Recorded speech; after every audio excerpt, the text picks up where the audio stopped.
दोस्तों नमस्कार। स्वागत है आप सभी का एमजीवी स्टडी पॉइंट में। तो दोस्तों मिक्स क्वेश्चन सीरीज लेकर के उपस्थित है।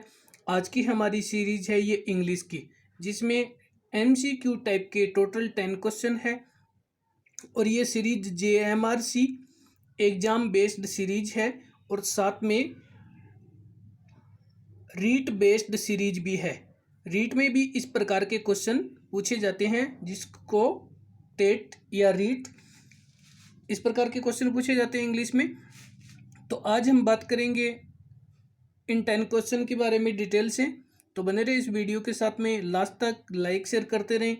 अभी तक यूट्यूब चैनल को सब्सक्राइब नहीं किया तो ज़रूर अपने चैनल को सब्सक्राइब भी करें और अपने फ्रेंड्स को भी फॉरवर्ड करें।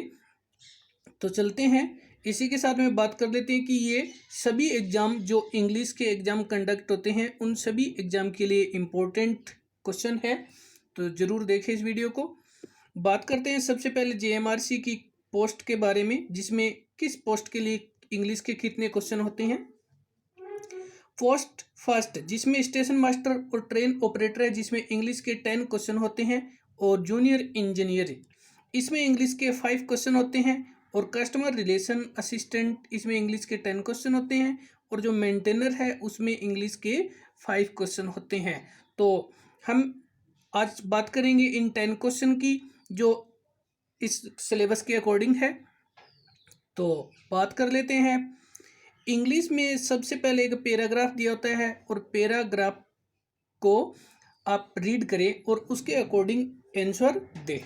तो सबसे पहले तो हम बात करेंगे, read the following passage carefully and answer the question of following. इस पैसेज को ध्यानपूर्वक पढ़ें और आंसर दें। क्वेश्चन 1 to 10 टोटल क्वेश्चन है आपके 10। और वीडियो को लाइक ज़रूर करें। फर्स्ट टाइम हम बात करेंगे, इस जो पैसेज है इसको रीड करते हैं।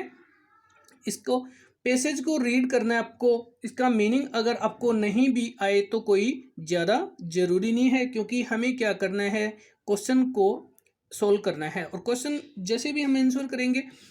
तो बात कर लेते हैं, एनिमल्स में become extinct in many ways.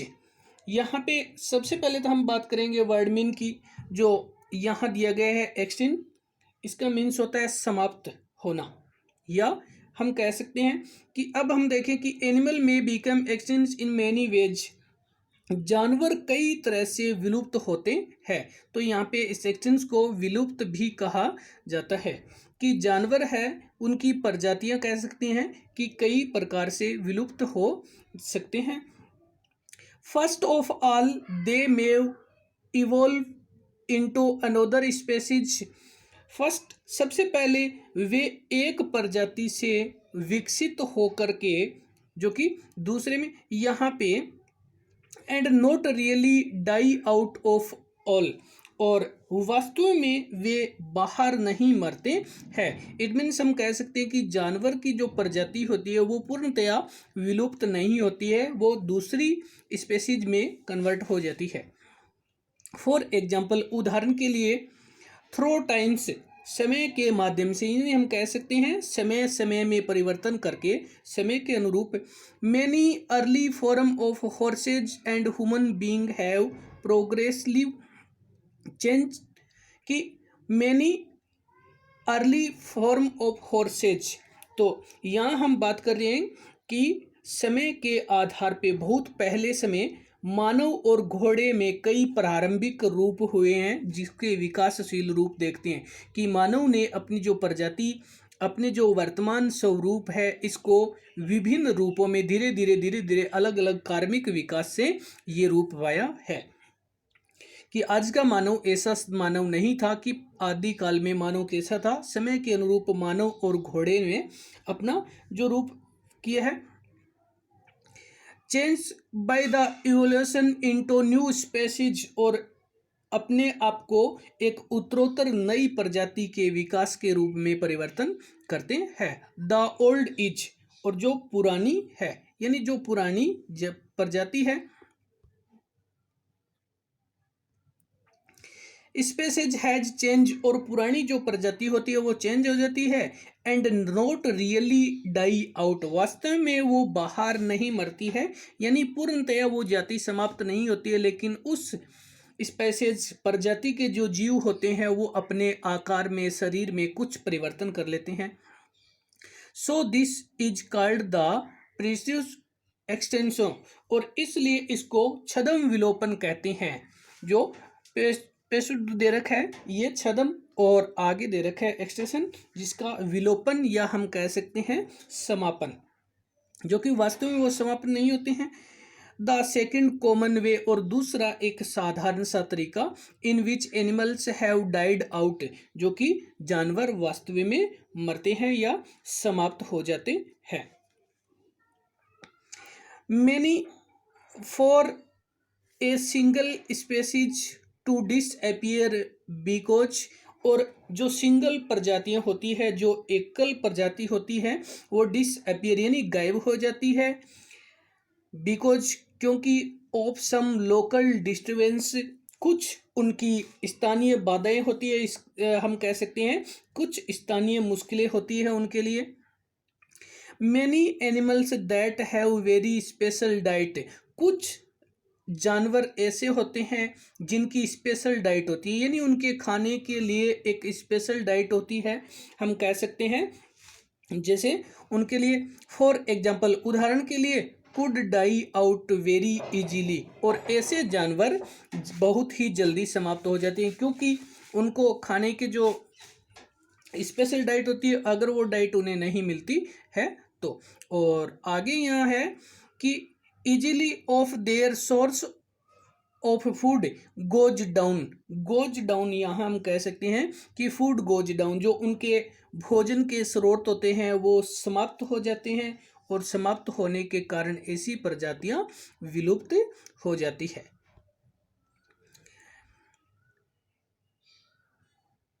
It is thought that certain species of the dinosaur, जो कि ऐसा सोचा जाता है कि हम मानते हैं कि जैसे कुछ प्रजातियां जो डायनासोर की प्रजातियां हैं, were adapt to eating particular kind of a ready plants. Ready plants यहाँ एक विशेष प्रकार का पौधा है जो पर्टिकुलर काइंड, यानी उनका डायनासोर अपने आप में, कि डायनासोर की जो प्रजाति है वो विशेष प्रकार के पौधों को, या हम कह सकते हैं खाने पीने के लिए अनुकूल होती है। जो डायनासोर की प्रजाति है वो आज लगभग विलुप्त प्राय हो रही है, और इसका एक खाने का जो पर्टिकुलर विशेषता, और इसकी वजह से व्हेन दीज डिसअपियर्ड, जब ये गायब हो जाते हैं या हम कह सकते हैं लुप्त हो जाते हैं, those particular species of dinosaurs starved and die out, और यहाँ पे हमारे पास स्ट्रेव्ड दिया गया है कि भूखा, और ये जो डायनासोर की जो प्रजातियां हैं वो भूख के कारण अपने आप में बिल्कुल समाप्त हो गई, या हम कह सकते हैं कि ये सुप्त प्राय विलुप्त हो गई है। तो अब हम चलते हैं, बात करते हैं क्वेश्चन की। तो आज का हमारा क्वेश्चन फर्स्ट है, वीडियो को लाइक जरूर करें। और क्वेश्चन फर्स्ट में the words extinct and particular, आपको यहाँ पे दे दिया है एक्सटिंक्ट और पर्टिकुलर आर, दो शब्द दिए गए हैं, ये दोनों शब्द क्या है। तो यहाँ पे अगर हम बात करें तो इसका मीन्स होता है समाप्त, या हम इसको ऐसे भी कह सकते हैं विलुप्त। और ये जो पर्टिकुलर है इसका मीन्स होता है विशेष। लेकिन यहाँ पे पूछा है कि ये शब्द क्या है, तो यहाँ पे ये शब्द हमारे पास है ऑप्शन ए, दोनों एडजेक्टिव है, और एडजेक्टिव होते हैं विशेषण, जो कि किसी जाति प्रजाति की एक विशेषता के अनुसार प्रयोग किया जाता है। तो ऑप्शन ए। चलते हैं, बात करते हैं अगले क्वेश्चन की। आगे हमारे पास क्वेश्चन नंबर है सेकंड, और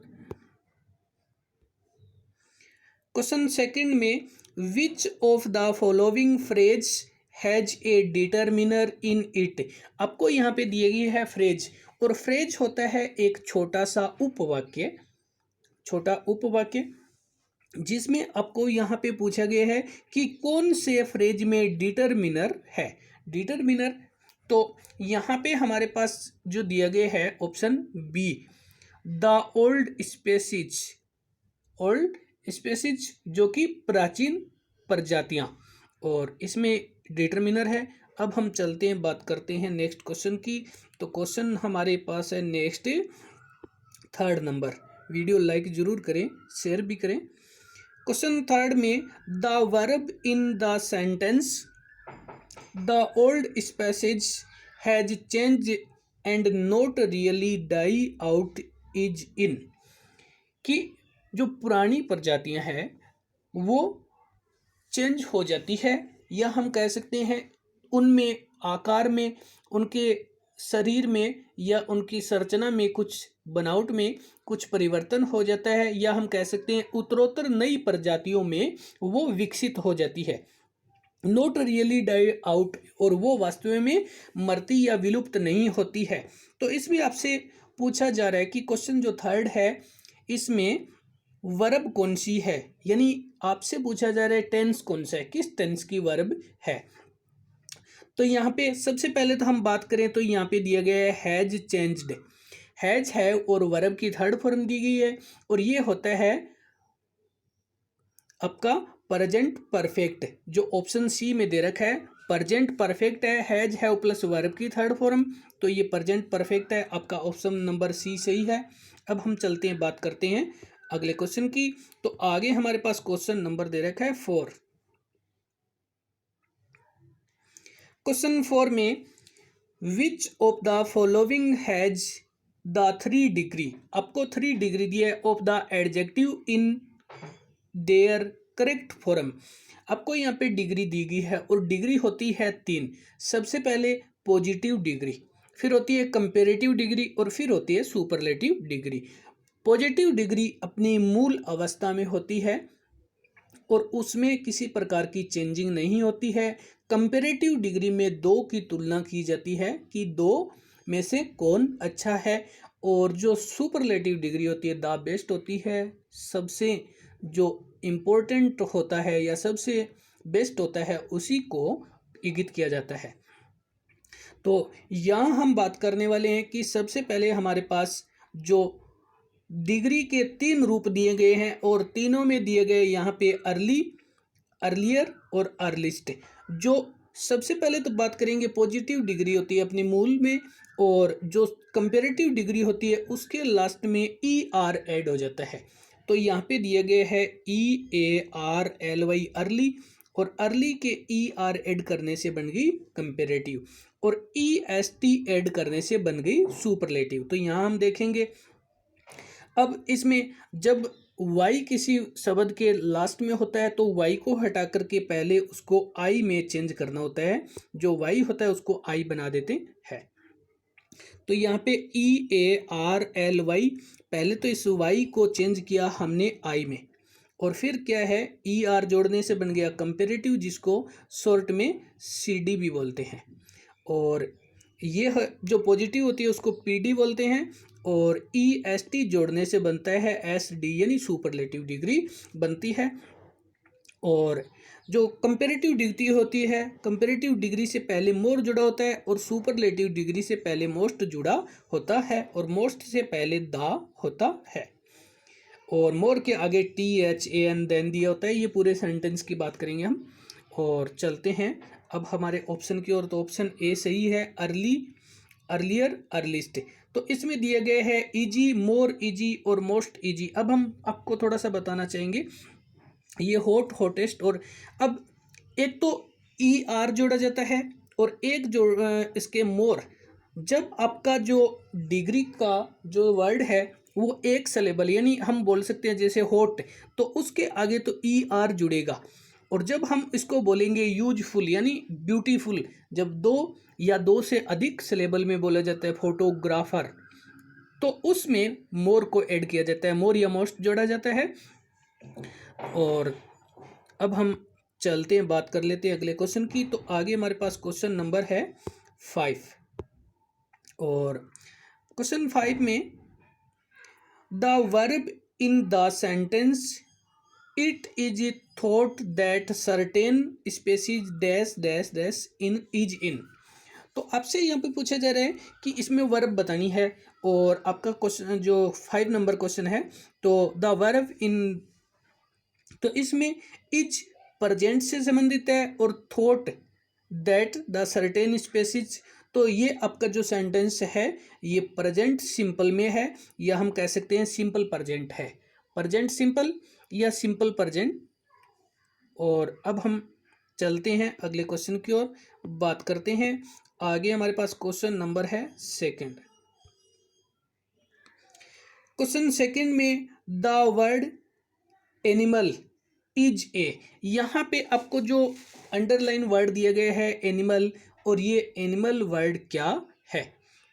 तो इसमें यहाँ पे अगर हम बात करें, क्योंकि हमारे पास ये सभी दिया गया है नाउन में से कोई, तो ये होता है option A common noun. Option A ये कॉमन नाउन होता है। और यहाँ पे हमारे पास दी गई है, सबसे पहले तो हम थोड़ी सी बात कर लेते हैं, कॉमन नाउन की बात करते हैं। तो common noun, the noun which denotes common person, animal, palace and thing is called common noun, यानी वह संज्ञा जो किसी व्यक्ति, जानवर, स्थान, वस्तु का बोध करवाता है वो कॉमन नाउन कहलाती है। आगे है प्रॉपर नाउन। प्रॉपर नाउन में हमारे पास the noun which denotes proper person, place etc is called proper noun. Proper noun में क्या होता है, किसी वस्तु, किसी व्यक्ति या किसी स्थान का प्रॉपर नाउन नेम होता है, नाम, और वह नाम प्रॉपर नाउन कहलाता है।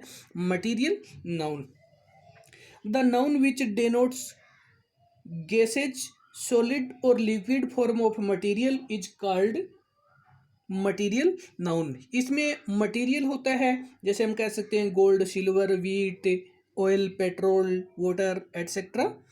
और नेक्स्ट हमारे पास है collective noun. Collective noun, the noun which denotes group of persons, यानी एक ग्रुप होना चाहिए, group of animals, group of things etcetera is called collective noun. संज्ञा जो व्यक्तियों के समूह, जानवरों के समूह, वस्तुओं के समूह को दिखाता है कलेक्टिव नाउन कहलाता है, जैसे people, police, crowd, kettle, bunch etcetera, जो ये सारे कलेक्टिव नाउन होते हैं। तो यहाँ पे हमारे आंसर था, answer option A common noun है, एनिमल वर्ड। और चलते हैं नेक्स्ट क्वेश्चन की ओर, बात करते हैं क्वेश्चन नेक्स्ट की। नेक्स्ट हमारे पास जो क्वेश्चन दे रखा है, क्वेश्चन नंबर है 7। और क्वेश्चन 7 में आपसे पूछा जा रहा है which of the following word is opposite या एंटोनेम्स ऑफ डिसअपियर। आपसे ये पूछा जा रहा है कि डिसअपियर का कौन सा अपोजिट या विलोम है, इसको विलोम पूछा है। एंटोनेम्स भी अपोजिट होता है और अपोजिट भी, ये दोनों विलोम विपर होता है। तो यहाँ पे आपसे पूछा जा रहा है कि डिसअपियर, तो सबसे पहले तो हम बात करना चाहिए कि डिसअपियर, डिसअपियर का अपने पैराग्राफ में जो अर्थ लिए गए हैं, ये लिए गए हैं लुप्त, ये लिए गए हैं लुप्त, इसका अर्थ है लुप्त, और यह हम कह सकते हैं विलुप्त, और इसका अर्थ अगर साधारण अर्थ देखें तो गायब होना, गायब होना। और यहाँ पे डिसअपियर, अब हमें ऑप्शन दिया गया है तो इसका मीन्स होता है अपीयर, अपीयर मीन्स होता है प्रकट होना या सामने आना। तो ये डिस्टर्बेंस दे रखा है जिसको हम कह सकते हैं बाधा, और स्पेसीज दे रखा है जो प्रजाति, और डिसअपियर्ड दे रखा है गायब हो गया। और तो हमारा ऑप्शन नंबर डी, अपीयर प्रकट होना और डिसअपियर गायब होना। चलते हैं, बात करते हैं अगले क्वेश्चन की। आगे हमारे पास क्वेश्चन जो दे रखा है, क्वेश्चन नंबर है 8। क्वेश्चन 8 में find out the word from the passage which means general. आपको क्या करना है, इस पैराग्राफ में से वह वर्ड निकालना है जिसका अर्थ है जनरल। तो यहाँ पे हमारे पास दिया गया है कॉमन, जनरल का मीन दिया है कॉमन, आप यहाँ पे पैराग्राफ में देख सकते हैं। यहाँ पे हमारे पास ये दिया गया है कॉमन, तो कॉमन का मीन्स होता है सामान्य या हम कह सकते हैं साधारण। तो जनरल का मीन्स भी होता है साधारण। तो आपसे पूछा गया है, तो यहाँ क्वेश्चन नंबर 8 में दे रखा है कॉमन, जनरल का जो मीन है वो कॉमन। और चलते हैं बात करते हैं अगले क्वेश्चन की। तो आगे हमारे पास क्वेश्चन नंबर है 9। Question 9, those particular species, particular यहाँ पे विशेष, और अगर हम बात करें पर्टिकुलर का अर्थ विवरण भी होता है। Those particular species of dinosaur starved and died out, the word those here refer to. आपसे यहाँ पे पूछा गया है कि सबसे पहले तो हम बात करेंगे स्ट्रेव्ड, स्ट्रेव्ड का अर्थ होता है भूखे, और यहाँ पे आपसे ये कहा जा रहा है कि those particular species of dinosaur starved and died out, वे जो डायनासोर की जो प्रजातियां थी वे भूख के कारण, यहाँ पे हम कह सकते हैं कि भूख के कारण समाप्त हो गई और डाइड आउट हो गई। तो यहाँ पे पूछा गया है those word here refer to, ये दोज शब्द के लिए आया है। यहाँ पे जो दोज दिया गया है, तो दोज यहाँ पे स्पेसीज ऑफ डायनासोर के लिए है, स्पेसीज ऑफ डायनासोर, और कि उन डायनासोर की प्रजातियां हैं वो विलुप्त हो गई है। और चलते हैं बात करते हैं अगले क्वेश्चन की। आगे हमारे पास क्वेश्चन नंबर दे रखा है 10, और इस वीडियो का लास्ट क्वेश्चन है, लाइक शेयर करते रहें। क्वेश्चन 10 में for example through time many early form of horses, यहाँ पे इसमें अंडरलाइन वर्ड ये है, ये द अंडरलाइन वर्ड इज। तो आपको यहाँ पे पूछा जा रहा है, इसके नीचे अंडरलाइन है थ्रो के, और आपसे ये पूछा जा रहा है कि अंडरलाइन शब्द क्या है। तो अंडरलाइन शब्द एक प्रीपोजिशन है, THROUGH, थ्रो। थ्रो का अर्थ होता है में से, या हम कह सकते हैं माध्यम, यानी किसी के माध्यम से कार्य करना या किसी में से। इसका प्रयोग होता है जब किसी, एक तो यहाँ पे दे रखा है टाइम ऑफ पीरियड, यानी समय अवधि में जब कोई कार्य परिवर्तित हो जाता है, या कह सकते हैं किसी बंद या घिरे हुए क्षेत्र के माध्यम से जब कोई जाता है। तो यहाँ पे हमारा ऑप्शन डी सही है। तो दोस्तों धन्यवाद वीडियो देखने के लिए, लाइक शेयर करते रहें। नेक्स्ट वीडियो अपलोड हो तब तक के लिए धन्यवाद।